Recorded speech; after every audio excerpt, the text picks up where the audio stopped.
Husband अपनी पत्नी के इतना मानता कि वो दुल्हनिया अपनी सखी से कहती है का कहती हो कोरा में लेके मी सत रहे भाग दोनों कलाई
हम लोकगीत बिरहा गायक कलाकार राकेश यादव पप्पू आज जौनपुर के धरती से नटराज स्टूडियो में रिकॉर्डिंग कर रहल बानी जा। ढोलक वादक सूरज भैया बिरहा सम्राट विजय लाल यादव के सजिंदा, धीरज भैया हारमोनियम पर बाणा, बहादुर भैया मुन्ना भैया कोरस पर हुआ लोग, अंकुर भाई के देख रेख में ये नया प्रस्तुति नटराज स्टूडियो से सच्ची घटना पर आधारित बिहार का कांड, गोपालगंज का कांड आप लोगों के बीच में जल्दी जाए वाला बा। आशा नहीं बल्कि पूरा विश्वास बा कि हर बिरहा के जैसे दुलार प्यार आप लोगों का मिलल है, एहू बिरहा कि आप लोगों का दुलार प्यार वैसे ही बरसी। पप्पू बिरहा म्यूजिक के बैनर तले एक रिलीजिंग बा भैया। 4 लाइन भूमिका लगल हमारे बिरहा में, कैसे मास्टर?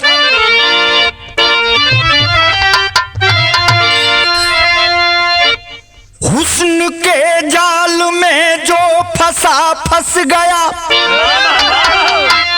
लाख चाहा निकलना वो पाया। अगन इश्क की आग से तेज होती,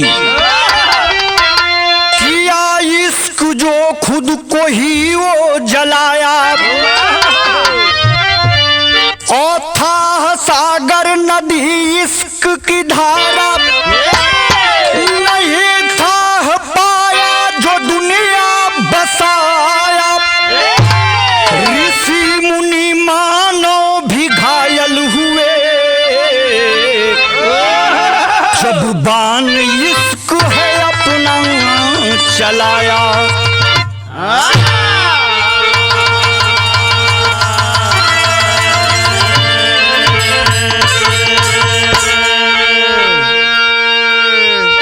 वाह कवि ओम प्रकाश यादव जी, आपने तो मानो बिरहा के भूमिका में ही अपना जान पिरो दिया है।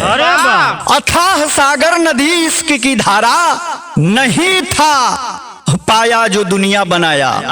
ऋषि मुनि मानो भी घायल हुए, जब इश्क बान है अपना चलाया। हमरे बिरहा में एक लाइन गजल लगल है मास्टर साहब, कैसे?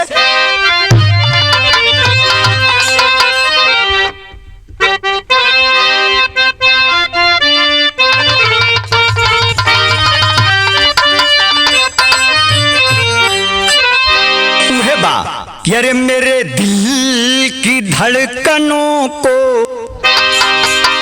मेरे दिल की धड़कनों को जगाया न कीजिए।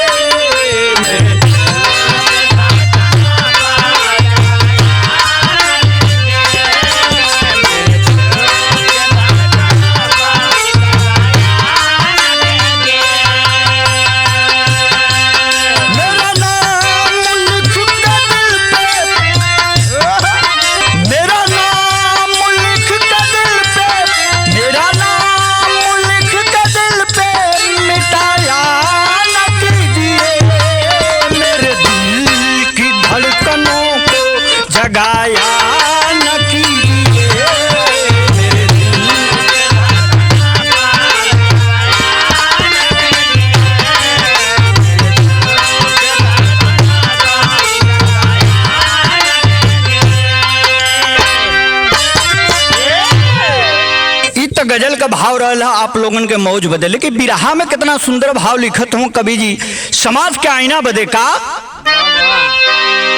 लैला मजनू की कहानी, लैला मजनू की कहानी हम जानते सभी, लैला मजनू की कहानी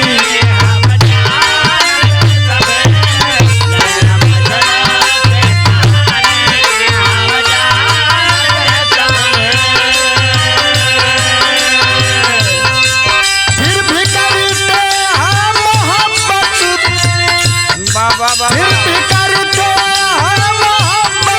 नहीं मानते कभी, लैला मजनू की कहानी हम जानते सभी, लैला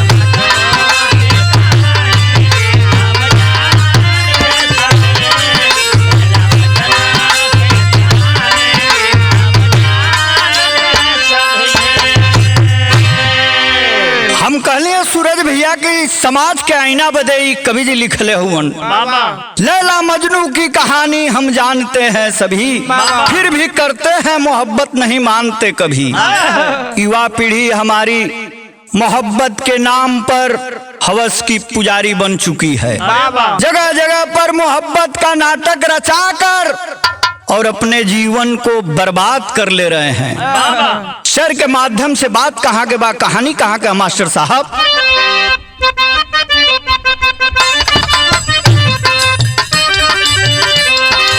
प्रांत बिहार में जिला गोपालगंज सुने, माझागढ़ थाने हुई रिपोर्ट एक रंज सुने। ग्राम दानापुर में बैजनाथ का परिवार सही, रहे पुजारी शिव के पुत्र उनके 4 सही। बड़ा बेटा अशोक गांव का प्रधान रहा, छोटा मनोज रखता भक्ति में ध्यान रहा। नजर बड़नाथ की कमजोर मनोज जाना है, कहाँ रहिए घर आप मंदिर हमें जाना है।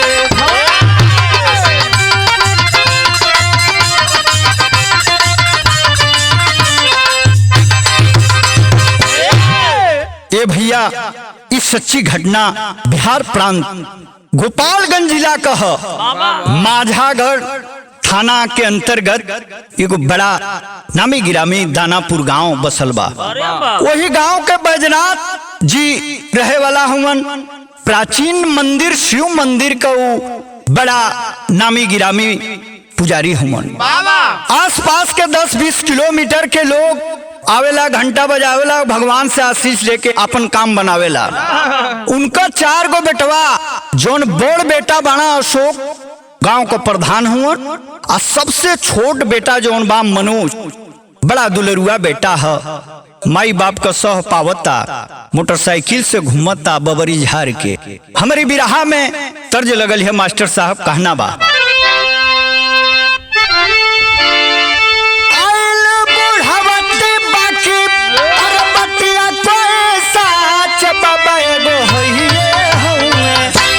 बाबा एगो हइये हउए, देखे जाने बुढ़ावती में नाच, बाबा एगो हइये हउए।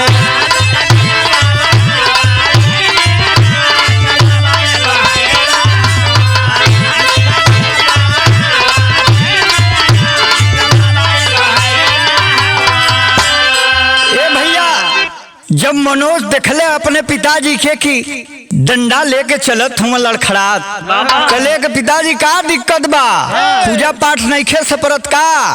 कहत हूँ कि देखबे बाबू, दिनों में बड़ा अनहार लौकत था, खिया हमार खराब हो गईल बा।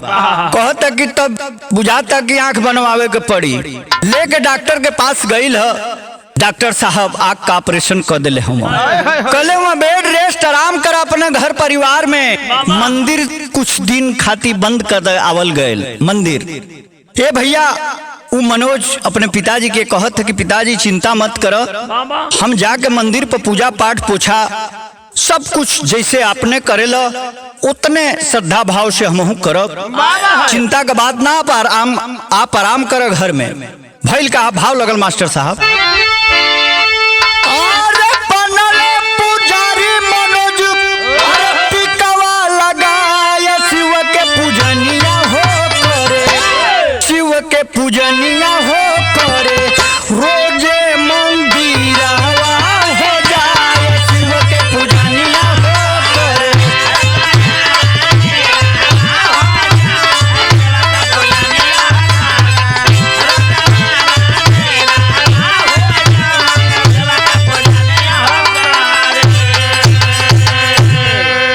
बाबूजी घर में आराम करत हूँ, आप आँख का ऑपरेशन करवा के। अब मनोज जोनबा बड़ा दुलरुआ बेटा हो, सबसे पेट पोछना बेटा, छोटका बेटा, जाके मंदिर में भगवान का भोग लगावता, पूजा पाठ में रम गईल है। अंतरा के लाइन में कवि बताओ।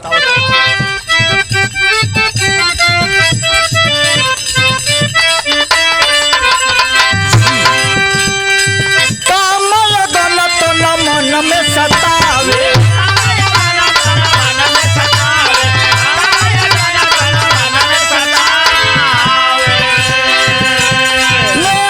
नेहा लागल नींद नहीं आवे,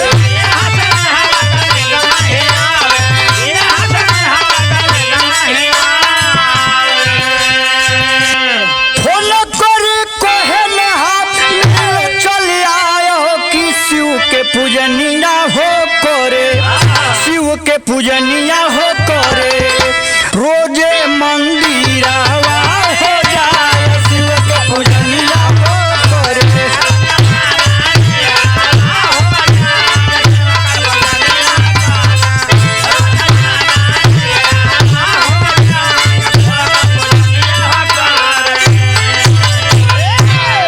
ए भैया मनोज के अकेलापन महसूस होखे लगल है, मंदिर में जाके अकेलापन बितावता, पूजा पाठ में मन नहीं खे लागत तो के 3 महीना पहले वाला अपन प्यार याद आ गई है। नेहा का फोन नंबर कहीं से इंतजाम कैले बा, ओकरे ससुराल में फोन कैलस, कलस नेहा अब अकेले हम मंदिर पर रहता नहीं, बड़ा याद आवत तारू, मिले का मन बा। नेहा समझावत हिय, तर्ज बदल गए मास्टर साहब।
नेहा बार बार मनोज के फोन से तंग आके मनोज के समझावतिया, कहत का बा का समझावे ले हम न बतिया रवा होई गइल हमरो बिया।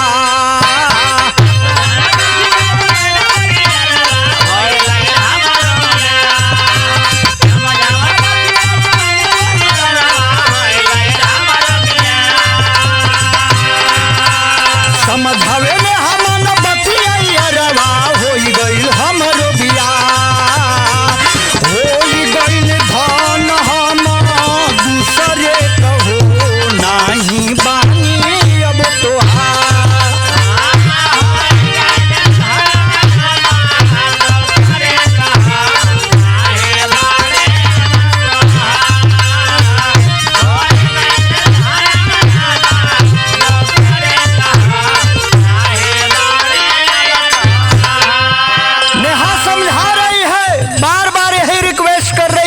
मनोज फोन मत करो, मेरा घर उजड़ जाएगा। मनोज समझने का नाम ही नहीं ले रहा है बाबूजी। अंतरा में कहना बा, गौर करेंगे साथियों। कोई नहीं हम भूल तो हके तू जा भूलाई,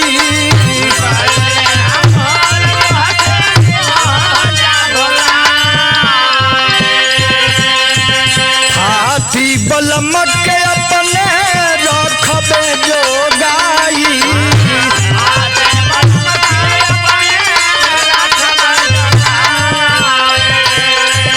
अरे तन मन में हमारे बसल बड़े सैया भूलब नहीं पियवा के प्यार।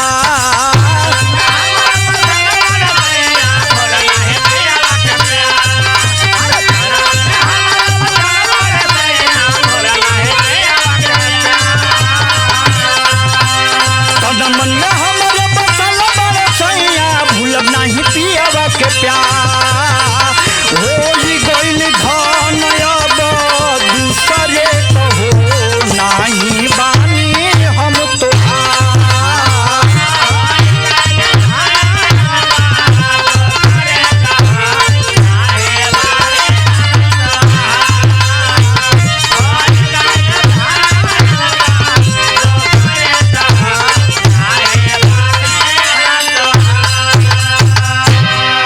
नेहा का बात तनिको अच्छा ना लगत हियो। दिन भर पूजा पाठ में लीन बा, जब राती को सुतता त नेहा के डिस्टर्ब करता। ये भूल गइल बा मनोज की नेहा आज किसी की धर्म पत्नी है। रात के वक्त उसको फोन करना बहुत बड़ा गुनाह है, अपराध भी है। तर्ज बदल गई मास्टर साहब बिरहा में। कहना बा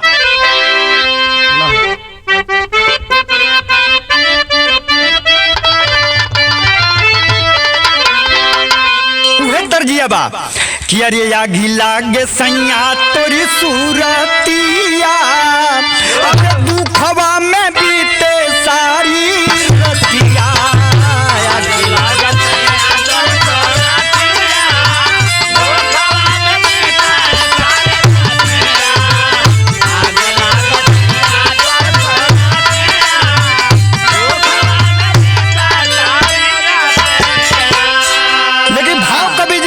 बिरहा के अंदर बिरहा हमार नया मोड़ लेता, गौर करेंगे साथियों। कहना है अरे नेहा को सुनी करके बतिया, अरे नेहा को सुनी करके बतिया, पाउर मनोज का भइल बतिया।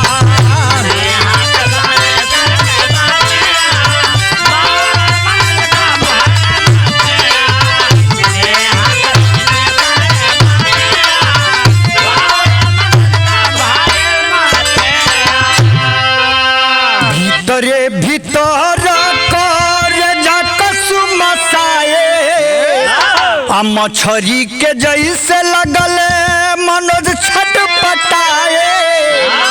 अरे बिसरे न मना से सूरतिया, बिसरे न मना से सूरतिया, बाउरू मनोज का भइल मतिया।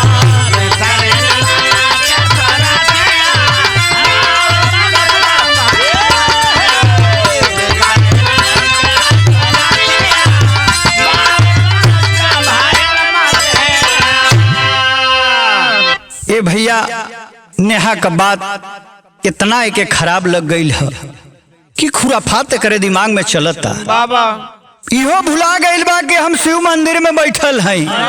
हमार धर्म जोन बा कि भक्ति भावना में रहे के चाहिए। हम यहाँ से शिक्षा दें, पुजारी लिवास में बाणी, पीताम्बर पहन के बाणी, तो अच्छी बात अच्छी भावना से लोगन में प्रचार प्रसार करी, भगवान के प्रति लोगन के जागरूक करी। लेकिन का हो पाप ओकरी सर पर सवार बा।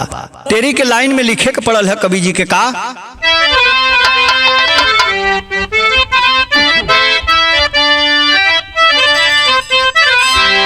दुनिया पूरी अधूरी हो गई, अरे मोरे राम हो,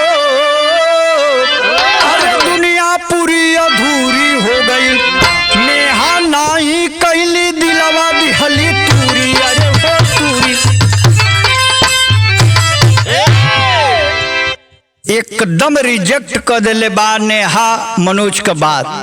कलश की कोई बात तुम्हारी नहीं सुनना है, अगर अब से फोन किए तो मैं पुलिस स्टेशन चली जाऊंगी।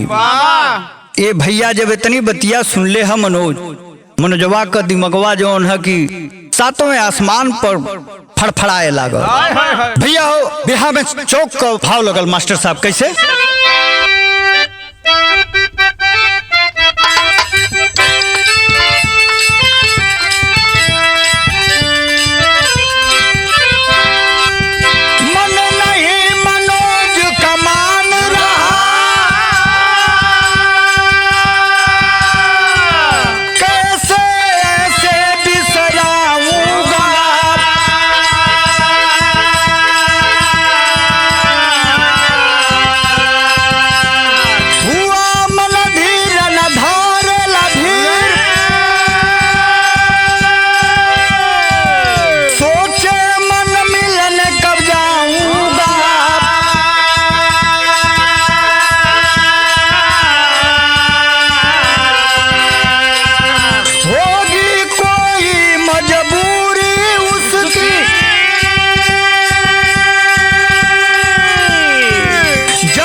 बेसुमार था प्यार मेरा उसका, पल मैं कैसे भूल जाऊंगा।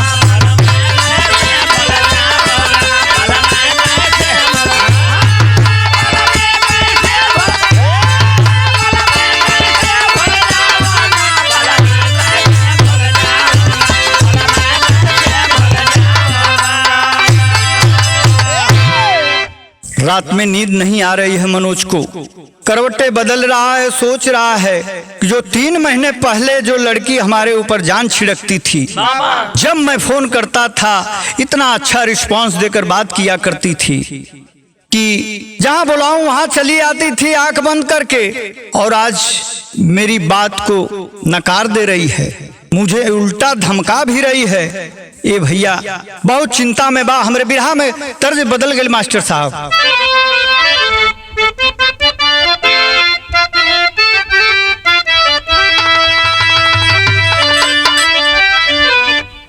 वाह, अरे बड़ी याद आवे पिया के प्यार कोई, बड़ी याद आवे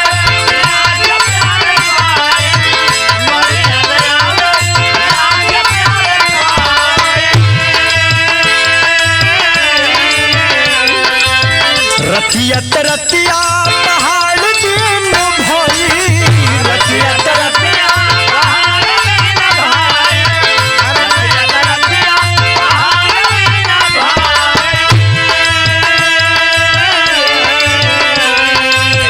का कोई हमरा करे डाल तार के, का कोई हमरा करे डाल तार के, दिलवा ले दिलवा ले गई राजा बोतल में भरी के, दिलवा ले गई राजा बोतल में भरी के। ई तो तर्ज रहल आप लोगन के आनंद बदे, लेकिन बिरहा में भाव लगल है कितना सुंदर, गौर करेंगे साथियों। नेहापति साथ मंदिर गली आई, नेहापति साथ मंदिर आई, नेहापति साथ मंदिर आई। मौका मनोज पाक धैले कलाई, मौका मनोज पाक धैले कलाई, मौका मनोज पाक धैले कलाई।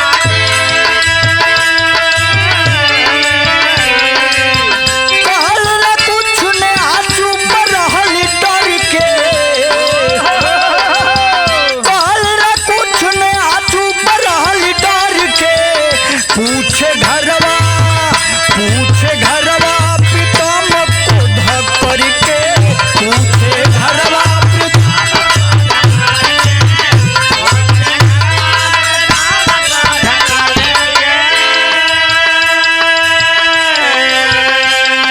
ए भैया कुछ दिन बीतल है, मनोज और नेहा का फोन में झगड़ा भइले। शादी विवाह के मौका पर नेहा अपने मायके मनोज के गांव में ही, एक ही गांव के दोनों रहलस। जब आइल है प्रीतम नेहा का पति कहलस कि प्राचीन मंदिर है शिव मंदिर, चलतू तो तनी दर्शन हो जात, भगवान का दर्शन हो जात हो, जीवन धन्य हो जात। बड़ा नाम गाम सुन ले बानी ये मंदिर का, आस्था के प्रतीक हम बाबा। जब नेहा के संगे गई हम प्रीतम लेके अपने अर्धांगिनी के, जब देखले बा मनोज पीताम्बरधारी पीले वस्त्र में, मन में राक्षस पल रहा है और देखने में पुजारी है। थोड़ा सा मौका देखता है, इधर उधर देख के नेहा की कलाई पकड़ लेता है। नेहा की कलाई पकड़ करके उसे मंदिर के एक कोठरी में घिंचने का प्रयास कर रहा है। आए हाय हाय। तब तक प्रीतम का नजर पड़ल है कि अरे ये पुजारी पगला गइल बा का। नेहा का बहिया ध के भीतना घुसावत ले जाता, डटले है प्रीतम, डर के सक पका के मनोज बहिया छोड़ दिले बा। और नेहा के लेके जाए लगल है, पूछता करे तोर कोनो संबंध बा का पुजरिया से, यही गांव का उहो बा, यही गांव का तुहू बाड़ी, का खिचड़ी पकौले बाड़ी अब तक की जीवन में, बताओ। पहले अरे पगला गए हो स्वामी, अरे गलत फहमी में वो केहू दूसरे के समझ के हमार कलाई पकड़ लेना।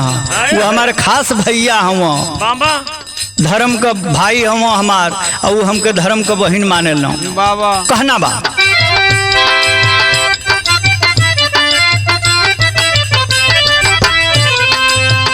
कहला प्रीतम पुजारी तुहर यार बा,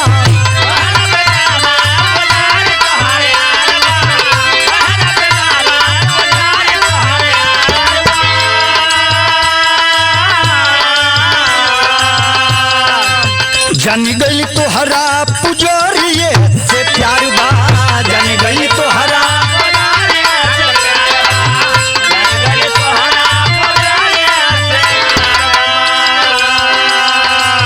नेहा कहल भाई हवे आँख भर के,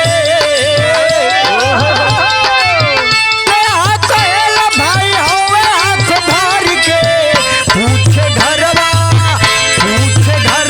प्रीतम क्रोध करके, पूछे घरवा।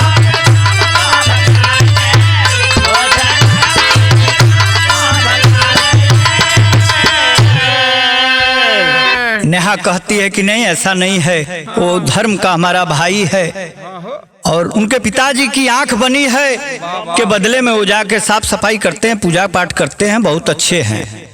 तर्ज बदल गए मास्टर साहब बिरहा में। और बाबा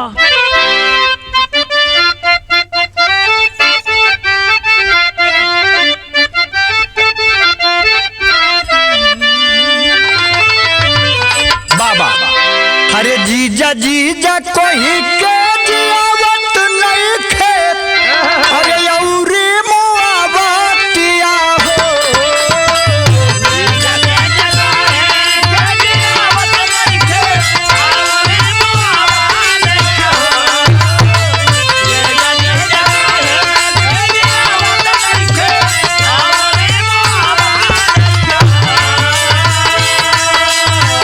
जीजा जीजा कोई के जियावत नहीं खे, औरी मुआवतिया हो, हमरा भौजी के छोटकी बहिनिया बड़ा तरसावतिया हो, हमरा भौजी के छोटकी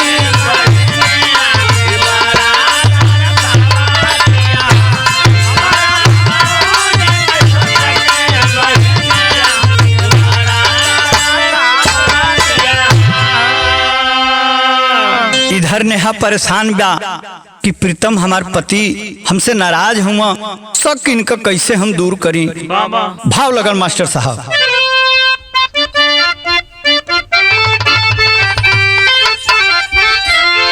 अरे शंका प्रीतम के मिटावे लागल, अरे नेहा सही जनाए लागल हो,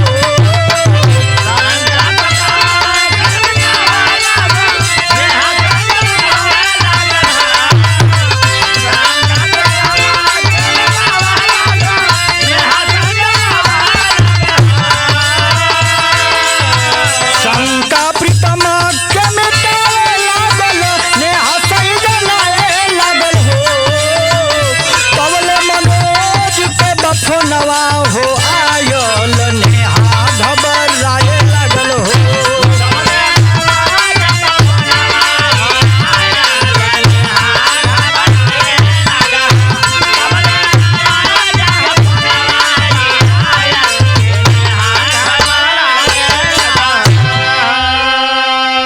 रात के 10 बज रहे हैं साथियों।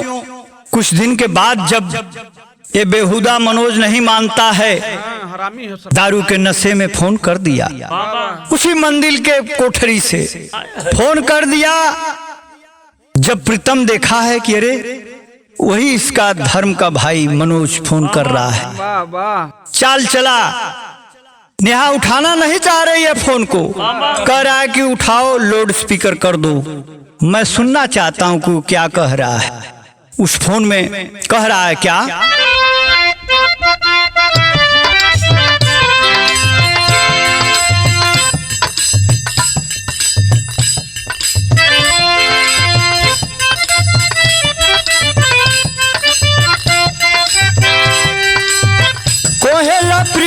को फोन अभिला उठाई वही जल मालूम आज सगरो सच्चाई।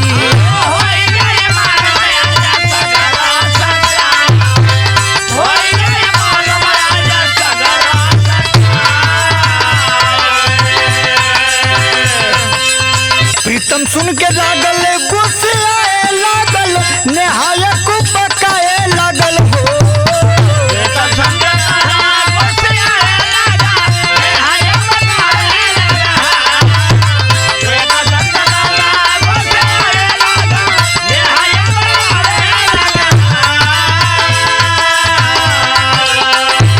सारा वीडियो तुहार कर दे वायरल नेहा धबल लागे लागल हो।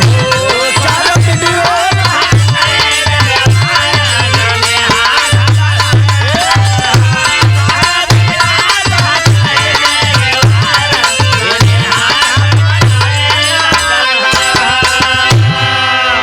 ए भैया प्रीतम कहले है कि फोन जो है कि लाउड स्पीकर में रखो। 10 बजे रात को फोन कर रहा है, कोई अर्जेंट बात होगी। क्या बात है मुझे सुनना। शक तो था ही, उसमें वो धमका रहा है कि अगर तुम कल हमसे नहीं मिली तो तुम्हारी नेकेड वीडियो, अर्धनग्न अवस्था की वीडियो, हमारे साथ जो तुम संभोग किया करती थी वो वीडियो 4 वीडियो क्लिप मेरे पास है, मैं नेट पर वायरल करवा दूंगा। ये बतिया जब प्रीतम सुनने हुए बाबू पैरों तले जमीन खसक गई।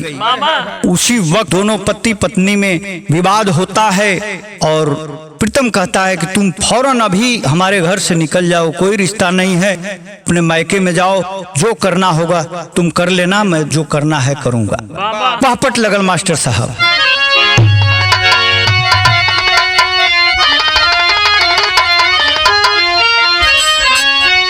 अरे प्रीतम दयाल ने आके भगाई मैं के चली जा तू।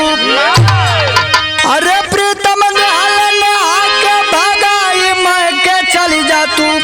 हमारे संग जीवन ना वो राई मैं के चली जा तू।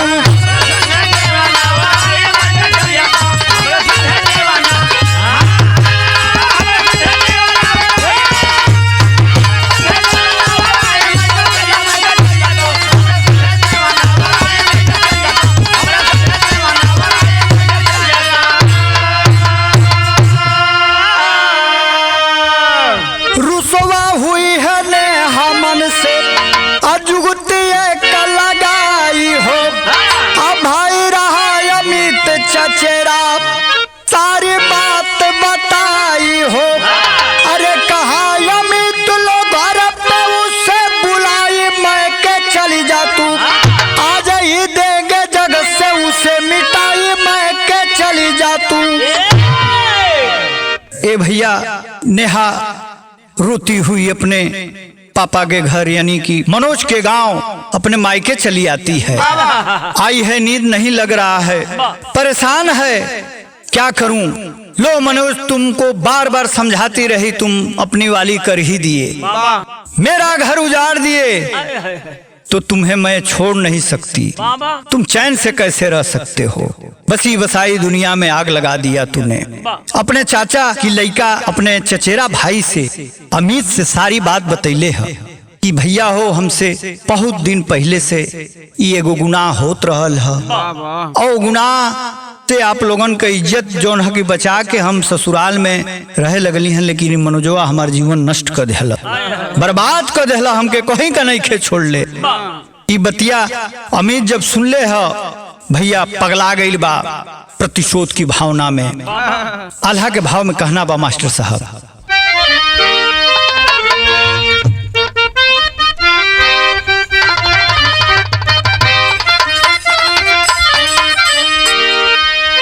अरे घरवा में बंधल अमित, अरे घरवा में बंधल अमित, अरे बनल कसैया भैया,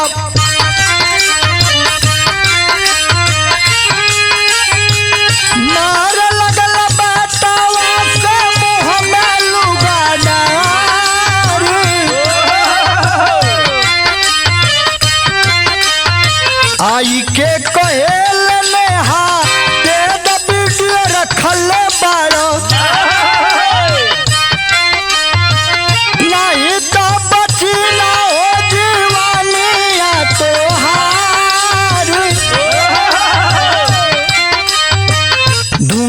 नख मनोज का अमित निकलल भैया।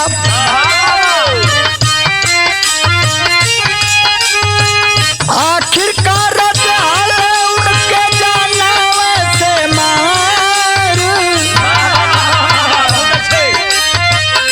झड़िया में फेंकल सका मुस्लिम पे जाला भैया।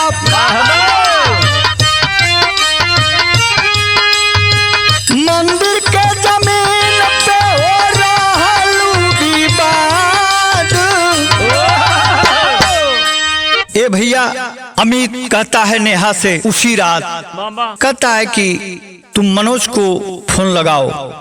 अपनी माँ की मोबाइल को देता है और कहता है कि मनोज को फोन लगाओ और उससे मीठी मीठी बात करो कि जो हुआ सो हुआ, जो झगड़ा हमारा फोन पे तुमसे हुआ था वो हुआ था। आज मैं मिलना चाहती हूँ, तुम अभी चले आओ मेरे घर। घर के पिछवाड़े में बुलाती है फोन करके। मनोज वहां से मंदिर से निकल जाता है। समय 12 बजे रात का था। आता है तुरंत अमित घात लगाए बैठे हुआ था। ये भैया अमित की माँ और नेहा घसीट के उसको कमरे में ले जाते हैं और चेयर पे रस्सियों से बांध देते हैं। बांधने के बाद वहीं बच्चों के खेलने का बल्ला रखा हुआ था, बैट उठाता है, दे दनादन दे दनादन। कितना गुस्सा था, इतना प्रतिशोध की भावना थी उसके अंदर, कोई गिनती कोई करने वाला नहीं था। मरने के बाद जब बदहोश हो जाता है, मनोज कहता है कि वीडियो कहाँ है, वीडियो दे दो नहीं तो जान से मार देंगे। वो कह रहा है कि वीडियो नहीं, मैं ऐसे ही जुमला बोला था, डराने धमकाने के लिए एक भाषा थी मेरी, कोई वीडियो नहीं बनाया हूं मैं, मुझे छोड़ दो छोड़ दो। कुछ नहीं सुन रहा है। अमित के दिमाग में था कि ये वीडियो जरूर रखा है। वीडियो के लालच में जब नहीं बताता है, इतना टॉर्चर करते हैं कि एक आंख फोड़ दिया, दोनों आंखें फोड़ दी। मनोज करा रहा है। एक दिन में नहीं बताया, दूसरे दिन उसके गुप्तांग को ही काट के अलग कर दिए सब। जब गुप्तांग को काट दिए हैं तो अंतिम सांस वो जो है कि ले लिया और भगवान के पास चला गया। भगवान का भक्त, वो पुजारी, सीधा कनेक्शन उसका हो गया स्वर्ग लोक से। स्वर्ग में गया कि नरक में गया, आप लोग कमेंट करके बता दीजिएगा। खड़ी के भाव में बड़ी ऊंची लाइन लिखत हुआ कवि जी का,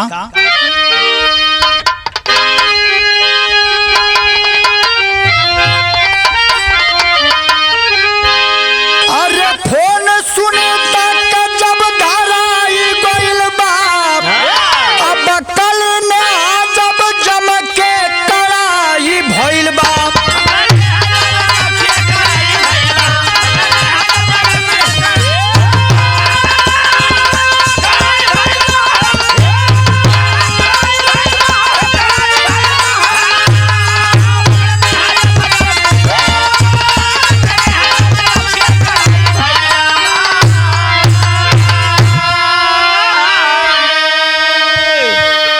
बाबूजी जब मनोज लाश में तब्दील हो जाता है, 2 से 3 दिन तक टॉर्चर हुआ उसी रूम में, इतनी धुनाई इतनी पिटाई, गुप्तांग कट के अलग हो गया, दोनों आंखें फोड़ दी गई। उसी मंदिर से कुछ ही दूर पर मदर डेयरी का फार्म था। झाड़ियों के बीच में रात में ले जाकर के उसी में फेंक देते हैं सब लाश को। फेंकने का मंसूबा यही था, यही प्लानिंग थी कि उसी शिव मंदिर के जमीन को लेकर मुस्लिमों से विवाद कई बार टकराव हो चुका था। कर्फ्यू लगाया गया था। ये जो अमित था ये सोचा कि अगर दोनों आंखें फोड़ देता हूँ, गुप्तांग काट दूंगा, तड़पा के इसे मार रहा हूँ, सीधा जो है कि शक मुस्लिमों पर जाएगा और इस गांव के बड़े टोला छोटे टोला के लोग आपस में कटेंगे मरेंगे और हम लोग पर किसी का शक ही नहीं जाएगा। लेकिन ये भैया चोरी हत्या पाप केहू के छिपल ना है, आज नहीं काल उजागर हो खई के बाद। अब एकर सजा जवन है कि हिंदू मुस्लिम भोगे के तैयार बाड़ा, लाठी बाला ले के आपस में लड़ गई हलो। एगो थाना का गाड़ी आइल बा, फूक देहले हलो। प्रमाण मिलता है, सच्ची घटना है गोपालगंज की। जब फूक देले हुआ सब कोतवाल साहब 10 गो 15 गो थाना के बोलौले हम भीड़ पर काबू पौले हुए भैया। कहना बा आगे बिरहा में का कहे नेहा चाची के फोन से बोलावली मनोज के मारवा के बदला चुकवली। अरे मनोज कारण हमारो जगह साई भइल बा अब कल ने जब चमक के पिटाई भइल बा।